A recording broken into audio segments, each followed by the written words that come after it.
People who work for the super wealthy, what stuff have you seen? Had a client come into our 3D printing office. His attention was immediately caught by a large industrial 3D printer in our showroom. Pulled out a credit card and bought a $250,000 machine on the spot. The best part was when we installed the machine at his facility. The first thing he wanted to print was a 1 meter tall. Few weeks after the install, we got a photo of him standing next to the 1 meter. Money well spent. I had a client who purchased a newly built penthouse apartment and wanted a jacuzzi on the balcony. It would have meant a structural column was needed in the middle of the balcony below, which the contractor who built the apartment block wouldn't go for, as it would impact selling that apartment. Client buys the apartment below, approves the column, jacuzzi is installed, then privately sells the apartment below, problem solved. I often do work for the wives of wealthy people. The thing that has always stood out to me is that if I tell them that something they want isn't doable, they respond with literal confusion. It isn't anger, it's confusion. They are so unaccustomed to not being given exactly what they want that it's as if they don't understand what is happening when they are told they can have something. I did a male nanny job for a rich couple who wanted someone to care for their kids. The wife didn't want a female nanny and I was in college, so it helped pay the bills. One day, they asked if I wanted to go to Hawaii. Turns out the company, that the husband was the CEO of, was doing an executive retreat in Hawaii. Instead of finding daycare in Hawaii for their kids, they thought it'd be easier to just pay for me to fly to Hawaii, care for the kids during the day, and then have my evenings free. So, I went to Hawaii on their dime, had my own hotel room, they paid me for my time and gave me a large stipend for my own food and entertainment. I ended up with pretty much every evening off, so I got to spend it. During the day, I brought their kids to the beach, we went hiking, and did some touristy running around. On top of that, they gave me $5,000 as spending money in case any of the kids wanted anything. I had to show receipts, but when I tried to turn in the receipts the wife just said, "Oh, don't worry about it, it's only a couple grand," and never verified how I had spent some of that money. I couldn't tell if she just trusted me implicitly by that point, or if she truly thought the amount was so small it didn't matter. They were a really nice family, just very well off, which made just spending money on any problems the easiest answer. I actually got invited to the oldest daughter's high school graduation because she considered me a friend. Not the craziest thing here, but wild to me. I was working for a kind of well-off family during the summer. I went inside to get a drink, and the mom was cleaning the kitchen, putting things away and such. She picks up a MacBook and asks me, "Hey, do you want this?" No one uses it. Got a brand new MacBook for college. A caretaker getting paid 6 American figures for keeping up a multi-million-dollar house that gets used 2 weeks a year once told me, "Never work for millionaires, they're just trying to prove something. Work for billionaires, they know what they want, and will just pay what it costs to get it right." I was the project manager for a mansion build for one of the founders of a major health insurance company here in the US. This guy was one of the best billionaires I've ever worked for. He showed up nearly every day in shorts and flip-flops, and would treat all of us like equals. This was around the time President Obama was about to put out Obamacare. I was in a meeting with the owner and President Obama called him, on his cell, to discuss the plan. He tells us to hold on, that the president is calling, to which someone jokingly made a comment about, thinking he was joking. The owner asks Obama to say hi to the team, and he did.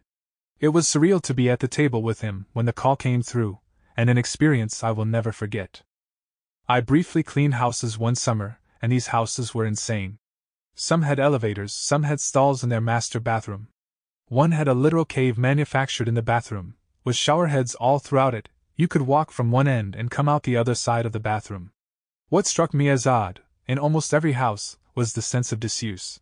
They had grand pianos covered in dust, expensive lamps and throw pillows with the tags still on them, sprawling playrooms with every toy any child could want, totally devoid of playing children. The weirdest house I cleaned, though, wasn't huge and it wasn't gorgeous. It was pretty normal on the outside, but inside, the entire house was filled with piles of clothes everywhere. I pulled aside my fellow cleaner and asked, with all sincerity, how to clean this house. She told me to go around the piles as best you can. They had a mountain of clothes in the living room, like something out of a cartoon. Every couch had stacks of brand new clothes with tags on them. They were the only folded clothes anywhere.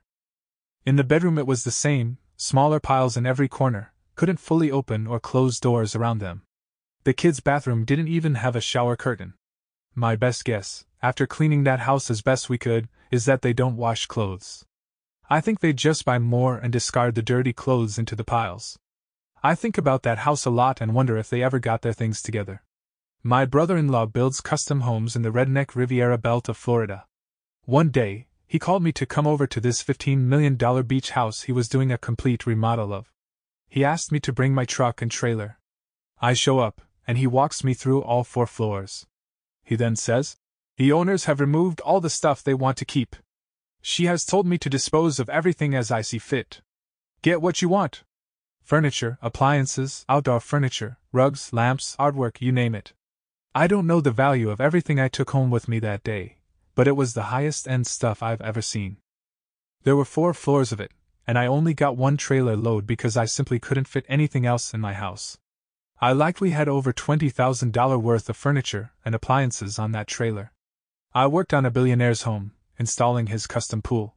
He ordered a custom iridescent tile. For the whole pool it costed $440,000 for material alone and another $400,000 to install it. We informed him that it was a special order and couldn't be changed once ordered. He approved and we installed it. Once done it looks amazing, all the people working on it thought so, but he says he doesn't like it and asks us to tear it down and replace it. In total, he blew like $2.4 million on his pool tile before he got done, but he didn't even bat an eye. Years ago, I used to work carpentry mainly doing sunrooms. One of our clients was a brain surgeon who was married to a lawyer, and they subsequently had a massive house on a large property. Their son was also some type of neuroscientist, and with his parents' permission, had yet another massive house built on this same property. The problem was that the city ordinances prohibit 2 separate livable dwellings on the same property. Mind you, these houses were about a quarter mile away from each other. So, to comply with the ordinances, they build a wall between the houses. And this isn't just some dinky picket fence type of wall, it's a massive medieval-style wall that has round towers with merlins and crenels, a gym midway through, and a massive $750,000 all-glass sunroom, all the while being wide enough to have room for a walking path and a road for golf carts inside the wall. The city ordinance said only 1 livable dwelling can be on their property, so they just made a massive hallway between their houses. I did carpentry for a summer to save up money for school. We would go to huge mansions and amazing houses that needed work done. Usually easy stuff, decorative things, so most times it would be 1 to 2 days of work.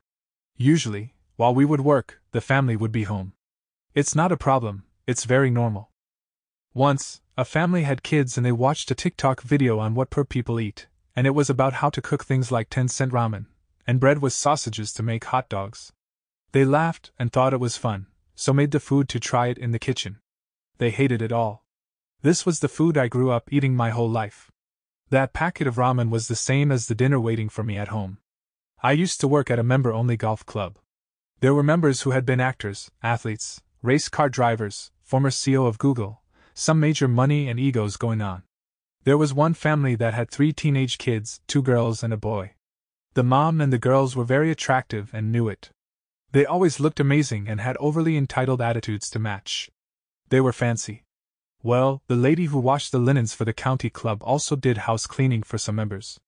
This family was one of them. She said their multi-million-dollar home was a disaster filth zone. They basically did no housework in between having the cleaning lady there.